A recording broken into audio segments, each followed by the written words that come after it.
हमारे रोजाना के दुआ के वक्त में आपको खुश आमदीद। आज हम शिकस्त के मुतालिक बात करने वाले हैं। मुझे आपके बारे में इल्म नहीं, लेकिन बहुत से ऐसे मौके रहे हैं जब मैं नाकाम हुआ हूँ। लेकिन हम में से किसी के लिए भी अजीम तरीन चीज नाकामियों से बड़े सबक सीखना है। लिहाजा हम इस बारे में आज बात करने वाले हैं और हम आज यशुआ नामी एक शख्सियत को देखेंगे जिसने अपनी शिकस्त से सीखा।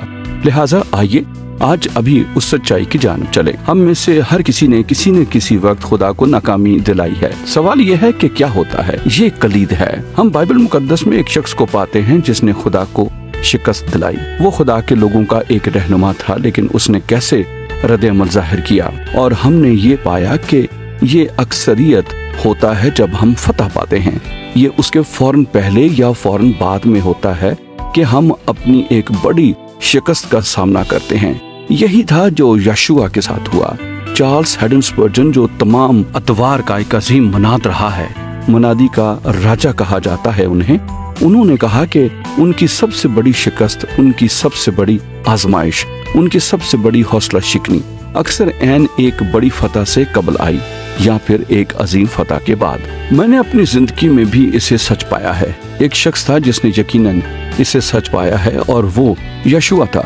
यशुआ मर्द खुदा था और खुदा ने यशुआ को कादर तरीके से इस्तेमाल किया। उन्होंने खुदा की कुदरत से यरीहो को लेते हुए देखा और उन्होंने अजीम और कादर काम होते देखे और खुदा कादर तौर पर मुतहर्रिक हुआ।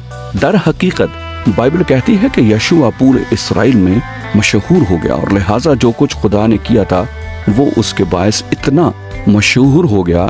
लेकिन आप देखते हैं उसने आई नामी जगह में कुछ जासूस भेजे और वो जासूस वहां गए और जब वापस आए वो बहुत पुरएतमाद थे और उन्होंने कहा ये तो बहुत आसान है, 2-3 हजार मर्द चढ़ जाएं, हम इस मुल्क को मार लेंगे। उनमें खुद एतमादी थी, ना कि खुदा पर एतमाद। और इसके नतीजे में उन्हें शिकस्त का तजुर्बा हुआ। ऐन बड़ी फतह के बाद शिकस्त हुई। जो हुआ फतह के बाद हुआ। हम खुद एतमादी में फंस जाते हैं। हम अपने आप को देखना शुरू कर देते हैं और कहते हैं देखो हम क्या कर चुके हैं, देखो हम क्या कर सकते हैं। और ये हमेशा शिकस्त की जानिब ले जाता है। और यकीनन आई में भी इस वजह से शिकस्त हुई, क्योंकि उन्होंने उन चीज़ों को रख लिया जो नापाक थीं, जो खुदा को नाखुश करती थीं, और इसके नतीजे में उन्हें शिकस्त का तजर्बा हुआ। इसमें अहम यह है कि उसने उस लम्हे क्या किया। हम यशुआ में ये पाते हुए कि उसने अपनी शिकस्त से सीखा और उसने उसके दरमियान तरक्की भी पाई। और यही है जो खुदा आपसे चाहता है, यही खुदा मुझसे चाहता है। वो चाहता है कि हम तरक्की पाएं और सीखें। वो चाहता है कि हम और ज्यादा मसीह यीशु की मानद बन जाएं। और लिहाजा यशुआ ने सीखा। अब उसने ये क्या किया। पहली चीज उसने ये की कि उसने खुदा को पुकारा। और बहाली में पहला कदम खुदा को पुकारना ही है। दुआ हमेशा बहाली की जानिब ले जाती है और ये अक्सर तब आती है जब हम खुदा के करीब होते हैं और इकरार करते हैं कि खुदा मैंने गलती कर दी, और लिहाजा उसको पुकारना। उसने खुदा के चेहरे की तलाश की। जब आपको शिकस्त हो जाए तो पहली चीज आपको यही करनी चाहिए कि खुदा के हजूर जाएं, दयानतदार हो जाएं, इकरार करें कि कहाँ आपने खुदा को नाकामी दिलाई है और खुदा से दरखास्त करें कि वो आपको मुआफ करे और पाक करे। दूसरी चीज जो उसने की वो ये थी कि उसने उस गुनाह की जिम्मेदारी कबूल कर ली। उसने इससे नजरें नहीं चुराई, उसने जिम्मेदारी दी और उसने कहा हमने गुनाह किया है ऐ बाप, हमने गलती की है।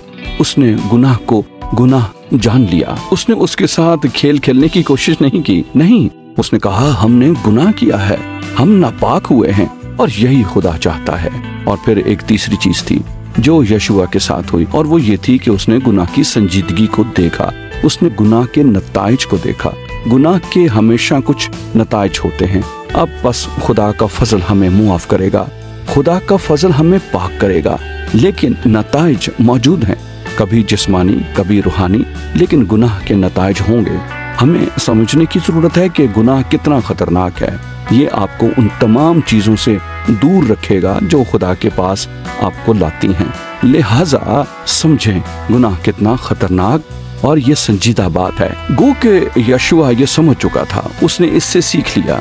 उसने गुनाह की संजीदगी का एक सबक सीखा। आप देखते हैं जब हम नाकाम होते हैं, अगर हम असबाक सीख लेते हैं, हम वापस पलट सकते हैं।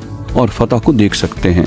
हम तरक्की कर सकते हैं। हम खुदा को हमारी जिंदगियों को इस्तेमाल करता हुआ देख सकते हैं। शिकस्त बदतरीन चीज नहीं है, बस उठ खड़ा होना या ना खड़ा होना, इस पर गौर करें। अगर आप वापस उठ खड़ा नहीं होते, बल्कि जरूर है कि आप वो 3 काम करें। खुदा को पुकारें, दयानतदार हो जाएं और तौबा करें।